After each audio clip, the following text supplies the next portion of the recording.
끝낼 만한 분들도 있겠지만 형사처벌을 통해서 일벌백계의 모습을 보여줄 만한 분들도 있을 거예요. 법원에서나 수사기관에서 소년보호 처분을 하지 않고 실제 형사처벌을 할 수도 있는 사안이라는 거죠.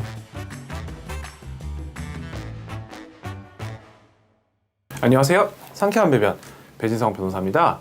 요새 이슈가 되고 있는 딥페이크 허위 영상물 편집에 대해서 얘기 나눠보려고 합니다. 특히 이제 초중고를 중심으로 여학생들을 편집을 해서 허위 영상물을 만들어서 수사기관이나 교육부나 이런 데서 이제 심각하게 보고 조사를 하고 있고, 그럼 이제 이 허위 영상물 편집이 무엇이고 어떤 경우에 이제 처벌을 받고 그 처벌 수위는 어떻게 되는지 얘기를 나눠보려고 합니다. 이 허위 영상물 편집 같은 경우에는요, 최신 범죄입니다. 최근에 법이 제정이 됐고요. 그래서 아직 법이 현실을 따라가는 게 조금씩 느린 면이 있어요. 그래서 이런 범죄들은 예전부터 조금씩 있었지만 그게 이제 처벌 대상이 된 것은 굉장히 최근의 일이다.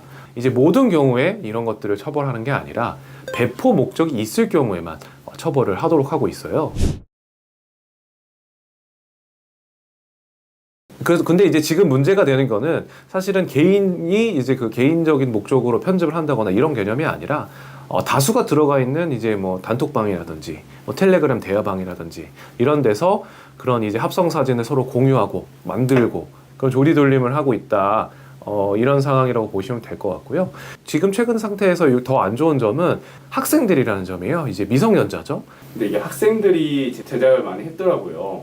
초중 고등학생들도 처벌을 받나요? 일단 여러분들이 잘 아시다시피 촉법소년 만 14세 미만의 경우에는 아예 형사처벌을 받지는 않아요. 그래서 형사처벌은 어렵고 소년보호처분만 될 것으로 보이고요. 사실은 소년법이 무조건 적용되는 건 아닙니다. 그러니까 범죄 수위나 이런 거에 따라서 법원에서나 수사기관에서 소년보호 처분을 하지 않고 실제 형사처벌을 할 수도 있는 사안이라는 거죠.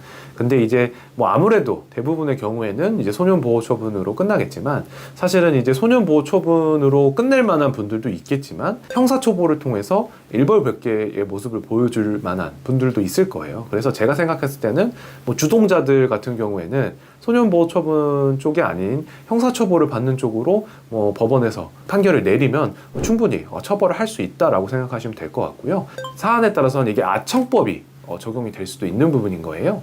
그럼 아청물이 되는 그 기준이 있나요? 사실은 객관적인 기준은 없어요. 아동청소년으로 인식될 수 있는 표현물이라고 표현을 하고 있거든요. 애매할 수는 있는데, 예를 들면 중학생인데 굉장히 조숙하게 생겼어요. 누가 봐도 성인처럼 생겼어요.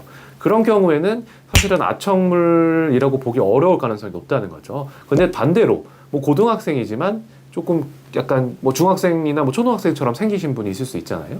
그런 분들 같은 경우에는 오히려 아청물로 인식될 수도 있고, 그래서 이제 얼굴이 1차적으로 중요하게 작용할 것 같고요. 그리고 두 번째로는 이제 합성을 한 몸, 이제 AI나 이런 걸 통해서 그 얼굴에 맞는 몸을 이렇게 제작을 했다거나 이런 경우에, 그럼 이제 아동의 몸처럼 보일 수도 있거든요. 나체 사진인데도.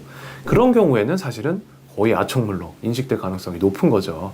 그래서 일괄적으로 말씀드리기는 어려우나 합성된 사진을 봤을 때 이거 아동 청소년이네 라고 생각이 들 정도라고 한다면 이제 아청물에 해당이 될 거고, 그렇지 않고 이게 아동 청소년인지 좀 잘 모르겠다, 아동 청소년이 아닌 것 같다, 이렇게 생각이 된다라고 한다면 실제 등장하는 인물이 아동 청소년이라고 하더라도 아동 청소년 성착취물에는 해당하지 않을 것이라는 겁니다. 주동자들은 정말 이제 실형을 사실 가능성이 굉장히 높은 사안이라고 보시면 될 것 같고요. 방에만 들어가 있던 사람들은 처벌을 받나요? 일단은 단순히 시청하고 방에 들어가 있었던 분들 같은 경우에는 허위 영상물 편집의 공범이나 주범이라고 보기는 어려울 것 같고요.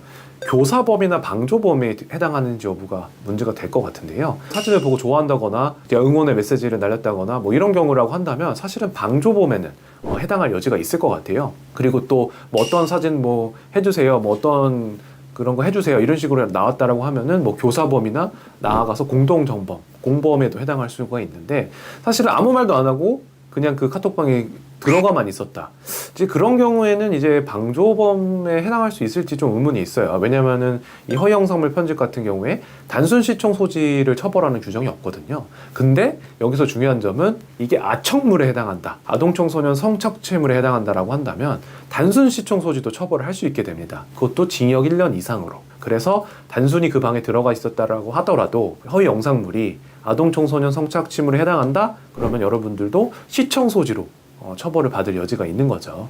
처벌을 받는 것이 두려우시다라고 한다면 사실은 뭐 자수를 해서 뭐 주범이나 주동자들을 밝히도록 도움을 주신다거나 이러면 처벌이 안 되거나 뭐 기소유예나 이런 게 나올 수도 있기 때문에 뭐 그런 것도 생각을 해보실 필요가 있지 않을까 싶습니다.